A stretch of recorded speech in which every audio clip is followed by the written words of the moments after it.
ओम श्री शक्ति नमः। ओम श्री शक्ति नमः। ओम श्री शक्ति नमः। ओम श्री शक्ति नमः। अटैक 30 अध्यायम सुम का रणभूमि में आना और देवी से वार्तालाप करना। भगवती काली द्वारा उसका वध, देवी के इस उत्तम चरित्र के पठन और श्रवण का फल। व्याजी बोले, उन सैनिकों का यह वसन सुनकर क्रोध से आकुलित नेत्रों वाले दानवराज शुंभ ने उनसे तुरंत कहा। शुंभ बोला, हे मूर्खों, आप सब खोटी बात क्यों बोल रहे हो? आपके वचनों को मानकर मैं भला अपने जीवन की रक्षा क्यों करूं? क्या अपने सचिवों तथा भाई बंधुओं का वध कराकर मैं निर्लज बनकर विचरण करूं? प्राणियों के शुभ अथवा अशुभ का कर्ता जब एकमात्र वही अति बलवान काल है तो मुझे चिंता क्या? क्योंकि पूर्वक रूप से सब पर शासन करने वाला वह काल टाला नहीं जा सकता। जो हो रहा है वह होता रहे तथा काल जो कुछ भी कर रहा है उसे करता रहे। अब तो मुझे जीवन तथा मृत्यु के विषय में किसी भी प्रकार की चिंता नहीं है। वह काल भी भविष्यता को मिटा सकने में समर्थ नहीं है। ऐसा भी होता है कि सावन के महीने में मेघ सदा नहीं बरसते, अपितु कभी कभी अगन, पौष, माघ तथा फाल्गुन में असमय ही तेज वृष्टि होने लगती है। अतः समस्त कार्यों में काल ही प्रधान नहीं है। काल तो निर्मित मात्र है, अपितु इसकी तुलना में दैव अधिक बलवान है। सब कुछ दैव निर्मित है, इसके विपरीत कुछ नहीं होता। मैं तो दैव को प्रधान मानता हूँ। अनर्थकारी पुरुषार्थ को धिक्कार है, क्योंकि जिस निशुम्भ ने सभी देवताओं पर विजय प्राप्त कर ली थी उसे इस स्त्री ने मार डाला। जब मान शूरवीर रक्त बीज भी विनाश को प्राप्त हो गया, तब अपनी कीर्ति को कलंकित करके मैं जीवन की आशा क्यों करूं? जगत की रचयिता था सर्वसमर्थ स्वयं ब्रह्मा भी दो प्रारब्ध का समय बीत जाने पर तक्षण ही निर्धन को प्राप्त हो जाते हैं। ब्रह्मा जी के एक दिन में 1000 शत्रु युग समाप्त हो जाते हैं और इतनी ही अवधि में 14 इंद्रों का शौक से पतन हो सकता है। इस प्रकार ब्रह्मा जी के जीवन काल का दुगुना समय बीतने पर विष्णु का अंत हो जाता है तथा इससे भी दूने समय के पश्चात शंकर भी समाप्त हो जाते हैं। इसी प्रकार पृथ्वी, पर्वत, सूर्य तथा चंद्रमा आदि का भी विनाश हो जाता है। तब हे मूर्खों, देवी की बनाई हुई इस अटल मृत्यु के विषय में क्या चिंता है? जन्म लेने वाले की मृत्यु निश्चित है तथा मरने वाले का जन्म निश्चित है। और इस अनित्य शरीर के द्वारा अपनी स्थिर कीर्ति की रक्षा करनी चाहिए। शीघ्रतापूर्वक मेरा रथ तैयार करो। मैं सम्रान गण में जाऊंगा। विजय अथवा मरण प्रारब्ध अनुसार जो भी होने वाला हो वह अवश्य आज ही हो जाए। सैनिकों से ऐसा कहकर वह शुंभ तुरंत रथ पर सवार होकर हिमालय की ओर चल दिया, जहाँ भगवती विराजमान थी। उस समय हाथी, घोड़े, रथ तथा पैदल चलने वालों से सुसज्जित एवं नाना वीर आयुधों से युक्त विशाल शत्रुरंगिनी सेना भी उसके साथ चल पड़ी। उसे पर्वत पर पहुंचकर शुंभ ने त्रिभुवन को मोहित करने वाली परम सुंदरी सिंह वाहिनी भगवती जगदम्बिका को वहाँ विराजमान देखा। वे सभी प्रकार के आभूषणों से अलंकृत तथा सभी शुभ लक्षणों से संपन्न देवता, यक्ष तथा किन्नर आकाश में स्थिर होकर उनकी स्तुति कर रहे थे तथा मंदार वृक्ष के पुष्पों से पूजा कर रहे थे और वे मनोज शंख, ध्वनि तथा घंटानाद कर रहे थे। उन्हें देखकर शुंभ मोहित हो गया।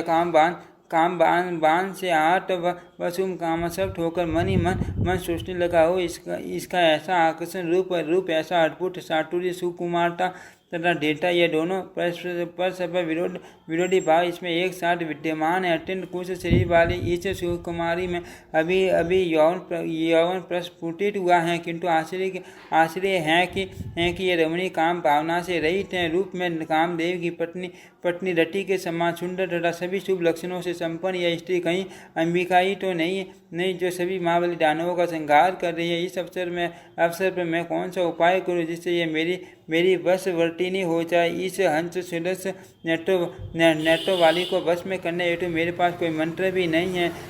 सर्व मंत्रमय मैं सबको मोहित करने वाले, अभिमान में मत रहने वाली तथा उत्तम लक्षणों वाली यह सुंदरी किस प्रकार मेरे वश में होगी। अब युद्ध भूमि में छोड़कर पाताल लोक जाना भी मेरे लिए उचित नहीं है। साम दान तथा भेद आदि उपाय से भी यह माँ बलशालिनी वश में नहीं की जा सकती। इस विषय में परिस्थिति के आ जाने पर अब मैं क्या करूँ, कहाँ जाऊँ। स्त्री के हाथों मर जाना भी उचित नहीं है, क्योंकि ऐसी मृत्यु यश को नष्ट करने वाली होती है। ऋषियों ने उस मृत्यु को शेष कर कहा है जो समर भूमि में सम्मान बल वाले योद्धाओं के साथ लड़ते लड़ते प्राप्त हो। सैकड़ों वीरों से श्रेष्ठ माँ बलशालिनी तथा दैव वीर सिद्ध ये नारी मेरे कुल के पूर्ण विनाश के लिए यहाँ उपस्थित हुई है। मैं इस समय साम नीति से युक्त वचनों का प्रयोग वेट में क्यों करूँ, क्योंकि ये तो संघार के लिए आई हुई है। तो फिर साम वचनों से ये कैसे प्रसन्न हो सकती है। अनेक प्रकार के शस्त्रों से विभूषित होने के कारण दान आदि के प्रलोभनों से भी यह विस्तृत नहीं की जा सकती। वेद नीति भी निष्फल सिद्ध होगी, क्योंकि सभी देवता इसके वश में है। अतः संग्राम में मर जाना शेष कर रहे हैं, किंतु पलायन करना ठीक नहीं। अब तो प्रारब्ध के अनुसार विजय अथवा मृत्यु जो भी होना हो वह हो। व्याजी बोले, इस प्रकार अपने मन में विचार करके शुभ ने धैर्य का सहारा लिया। अब युद्ध के लिए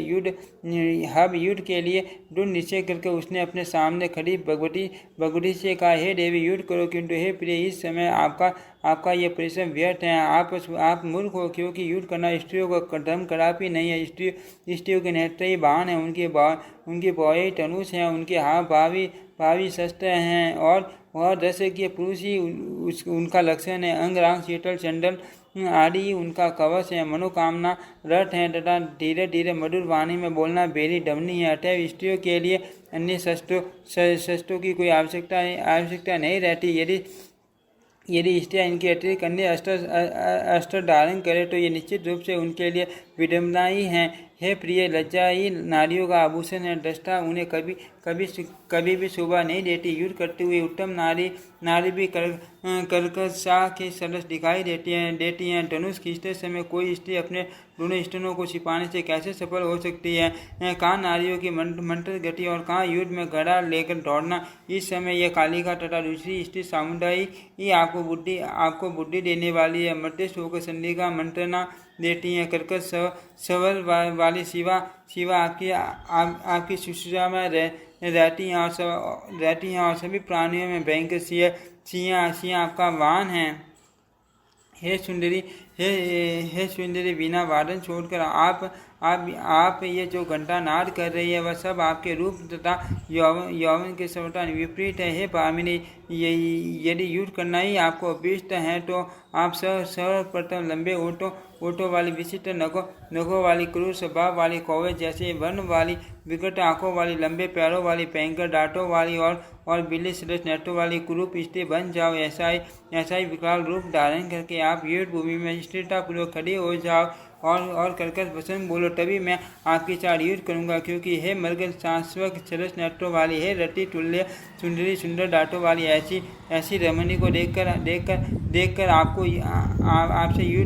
आपसे युद्ध में मारने के लिए मेरा हाथ नहीं उठ पा रहा है। व्याची बोले, हे ब्रजवंशियों में श्रेष्ठ जन्मेजय उस कामातु सुम को ऐसा बोलते हुए देखकर भगवती जगदम्बा मुस्कुरा कर यह वचन कहने लगी। देवी बोली, हे मन बुद्धि काम बाण से विमोहित होकर आप इस प्रकार विचार क्यों कर रहे हो। हे मूढ़, आप पहले कालिका अथवा सामुंडा के साथ ही युद्ध कर लो। ये दोनों देवियाँ ही समरागन में आपके साथ युद्ध करने में पूर्ण सहमत है। मैं तो केवल दर्शक बनकर खड़ी हूँ। आप इन दोनों पर यशेष प्रहार करो।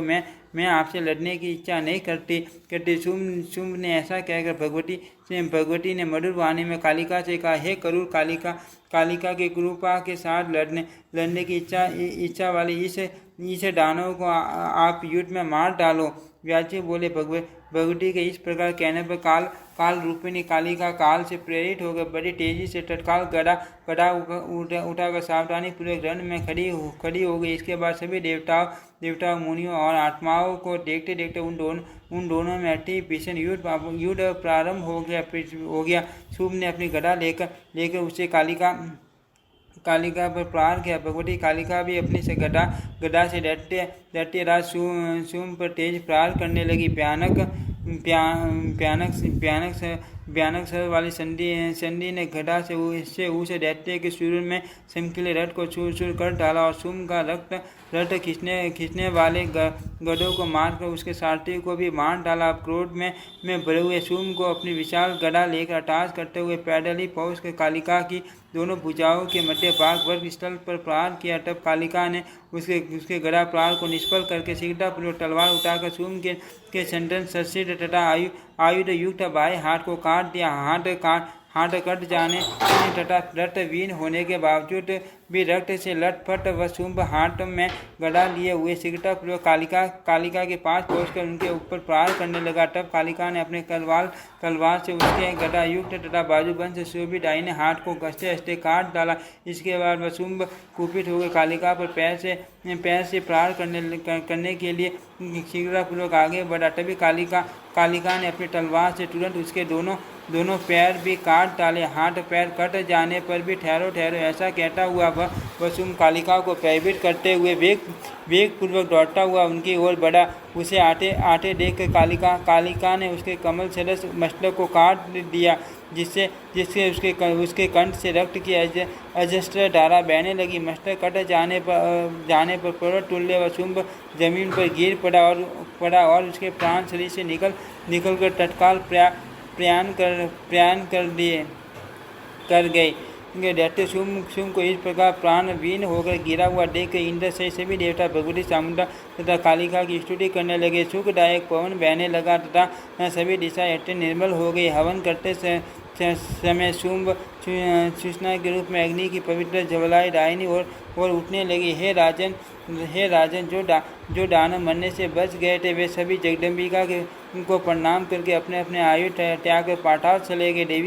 देवी का उत्तम चित्र, शुंभ आदि दैत्यों का वध तथा देवताओं की रक्षा, इन सब का वर्णन आपसे कर दिया। पृथ्वी पर रहने वाले जो मनुष्य इस समस्त आख्यान का भक्तिभाव से निरंतर पठन तथा श्रवण करते हुए निश्चित रूप से कृतार्थ हो जाते हैं। पुत्रहीन को पुत्र प्राप्त होते हैं। निर्धन को विपुल संपदा सुलभ हो जाती है तथा रोगी रोग से मुक्त हो जाता है। वह भी सभी वांछित फल प्राप्त कर लेता है और उसे शत्रुओं से किसी प्रकार का भय नहीं रह जाता। जो मनुष्य इस पवित्र आख्यान का नित्य पठन तथा श्रवण करता है वह अंत में मोक्ष का भागी हो जाता है। इत श्रीमद्देवी भागवते महापुराणे अष्टादशशास्त्राणां संहितायां पंचम स्कंदे शुंभ वधो नमेकं अध्यायम्। ओम श्री शक्ति नमः। ओम श्री शक्ति नमः। ओम श्री शक्ति नमः। ओम श्री शक्ति नमः। ओम श्री शक्ति नमः। ओम श्री शक्ति